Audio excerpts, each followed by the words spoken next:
আর্মির back by government হয়েছিল, সেই সময় যদি তিনি আপোষ করতেন তাহলে আপনি না বেগম খালেদা জিয়া প্রধানমন্ত্রী হইতে পারত।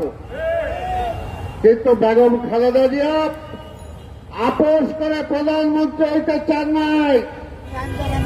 আপনারা জানেন যে আমাদের প্রিয় নেত্রী দেশনেত্রী বেগম খালেদা জিয়া এখনো কারান্তে। আমাদের ঢাকা দক্ষিণের জনতার মেয়র ইশরাক হোসেনকে হাইকোর্ট জামিন দেওয়ার পরেও নিম্ন আদালত তাকে জেলখানায় পাঠিয়ে দিয়েছেন। আমাদের জহিরুদ্দিন তুহিন স্বেচ্ছাসেবক দলের মহানগরের দক্ষিণের সভাপতি, তাকেও জেলখানায় পাঠানো হয়েছে। আরো অনেক নেতা, কতজনের নাম বলবো, প্রতিদিন আমরা বলছি। তবে এই সমস্ত জেল জুলুমে বিএনপির নেতা কর্মীরা ভয় পায় না, সবাই এখন অভ্যস্ত হয়ে গেছে আমরা। কিন্তু আমি শুধু এটাই বলতে চাই, শেখ হাসিনা, ওবায়দুল কাদের দেশনেত্রী বেগম খালেদা জিয়ার সাথে তুলনা করেন। বেগম খালেদা জিয়ার সাথে কারো তুলনা হয় না। বেগম খালেদা জিয়ার সাথে কারো তুলনা হয় না। এটা কথা দিয়ে না, কর্ম দিয়ে। দেশনেত্রী বেগম খালেদা জিয়া দেশের প্রয়োজনে, গণতন্ত্র ফিরিয়ে আনার প্রয়োজনে কারোর সাথে আপোষ করে নাই। আপনি এর সাথে সাথে আপোষ করে নির্বাচনে গিয়েছিলেন। এসব ক্ষমতা I am not unhappy। আর বেগম খালেদা জিয়া গণতন্ত্রের জন্য কারোর সাথে আপোষ করেন নাই। 1/11-তে যারা আর্মির ব্যাক বাই গভর্নমেন্ট হয়েছিল, সেই সময় যদি তিনি আপোষ করতেন তাহলে আপনি না বেগম খালেদা জিয়া প্রধানমন্ত্রী হইতে পারত। কিন্তু বেগম খালেদা জিয়া আপোষ করে প্রধানমন্ত্রী হইতে চান নাই, এখনো চান না। আর পাশাপাশি আপোষহীন নেত্রী বেগম খালেদা জিয়া কিন্তু দেশের প্রয়োজনে, গণতন্ত্রের প্রয়োজনে তিনি কিন্তু আপোষ করেছিলেন। কোথায় আপোষ করেছিলেন?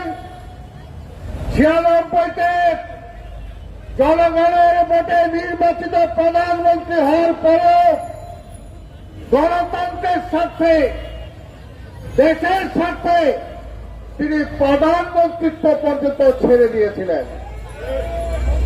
কার সাথে তুলনা করেন? তুলনা যদি করতে চান, আজকে ঘোষণা দেন। আজকে তো আছেন অন্য জায়গায়, আগামীকাল আইসে ঘোষণা দেন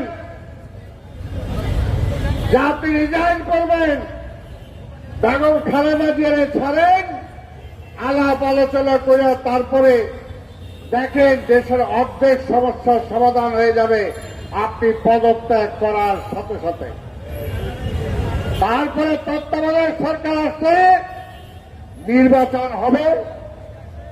আপনি তো সিন্ডিকেট করে ক্ষমতায় আসছেন, কাজে ব্যবসায়ীদের সিন্ডিকেটও ভাঙতে পারেন না।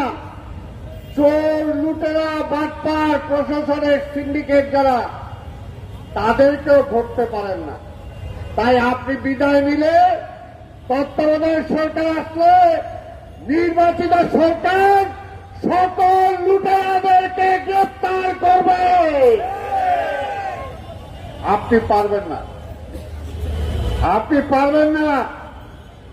কারণ আপনি তো তাদের, আপনি বলেন এক কথা, করেন আরেক কথা। আপনি সিন্ডিকেট খুঁজে পান না, সিন্ডিকেট খুঁজে পান না। লুটেরাদের অবস্থা আজকে সারা দেশ আজকে লুইটা পিটা খাইতেছে। বাংলাদেশ ব্যাংকের সাংবাদিকদের যেতে দেন না। আমি আজকে সাংবাদিকদের মাধ্যমে প্রশ্ন রাখতে চাই, আপনাদের একদিকে ধন্যবাদ দেই যে সেদিন বাংলাদেশ ব্যাংকের গভর্নরের বক্তব্য আপনারা শুনতে চান নাই, কিন্তু আমি আপনাদেরকে প্রশ্ন করতে চাই, বাংলাদেশের ব্যাংকের গভর্নর কি সরকারের চেয়ে বেশি শক্তিশালী? কাজেই এইখানে হাসিনা যে নির্দেশ দেয় সেই নির্দেশ অনুযায়ী করে।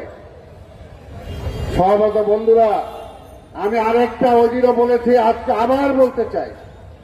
অর্থমন্ত্রী বলছে 6 মাসের মধ্যে তিনি কি করবেন? মূল্যস্ফীতি কমায় আনবেন। জনগণের চাহিদা অনুযায়ী জিনিসপত্র জনগণ পাবে। আজকে আপনাদের মাধ্যমে প্রশ্ন করতে চাই, দল তো বলে আগামীকালকেই ছাড়েন। আমি বললাম 6 মাসের মধ্যে যদি না পারেন তাহলে শেখ হাসিনাকে পদত্যাগ করতে হবে। আজকে এখানে যুবক ভাইরা আছেন, সাবেক ছাত্র নেতারা, বেকারদের কর্মসংস্থানের কোন নির্দেশনা কি এই বাজেটে আছে? নাই। নতুন ইন্ডাস্ট্রি হওয়ার কোন সুযোগও নাই, কারণ ব্যাংকের টাকা সব সরকারি লয়ে যায়, আর নতুন ব্যবসায়ীরা কোথেকে সেই টাকা পাবে? তাই ভাইয়ের আমার, আজকে এইখানে যে সাবেক ছাত্র নেতাদের বলবো, আজকে দেশের যুবক যারা পাস করে বের হচ্ছে, এই দেশে চাকরি নাই, এই দেশে তাদের থাকার নিশ্চয়তা নাই, আজকে মেধা পাচার হয়ে যাচ্ছে বিদেশে। শিক্ষিত বেকার যুবকরা আজকে বিদেশে চলে যাচ্ছে। আমাদের ভবিষ্যতের কি অবস্থা হবে? তাই ভাইয়ের আমার, আমি আরেকটা কথা বলতে চাই, এখনো যারা শেখ হাসিনার সাথে আওয়ামী জোটে আছেন তাদেরকে বলতে চাই,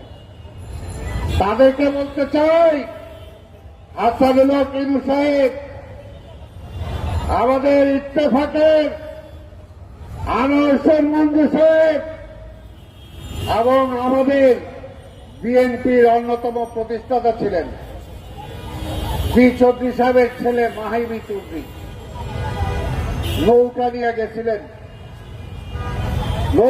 গেছিলেন, কিন্তু শেখ হাসিনা তার পেয়ারের লোক লতিফ সিদ্দিকীকে কিন্তু ঠিকই বাঁচাইছে। লতিফ সিদ্দিকীরও কিন্তু ইলেকশন গেছিল গিয়া, জিতে আসতে পারত না।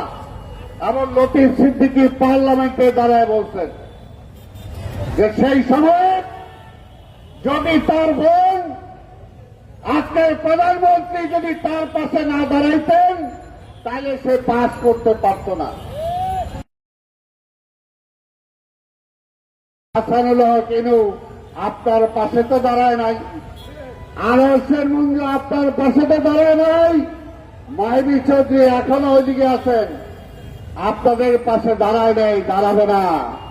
তাই এখনো সময় আছে, মানে কাইটা পড়ে জনগণের কাতারে আসেন, জনগণের কথা বলেন, জনগণের আন্দোলনের শরিক হন। এই দেশে আবার গণতন্ত্র ফিরে আনার জন্য আমাদের নেতা দেশনায়ক তারেক রহমানের নেতৃত্বে আজকে যে আন্দোলন শুরু হয়েছে, আসুন এই আন্দোলন দল মত নির্বিশেষে সবাই ঐক্যবদ্ধ হয়ে আমরা বেগম খালেদা জিয়াকে মুক্ত করি, গণতন্ত্রকে ফিরে আনি, মানুষের ভোটের অধিকার ফিরে আনি, তাহলে এই দেশের সমস্যার সমাধান হবে। এর আগে কোনো সমস্যার সমাধান হবে না। আপনাদের সবাইকে ধন্যবাদ। খোদা হাফেজ। বাংলাদেশ জিন্দাবাদ।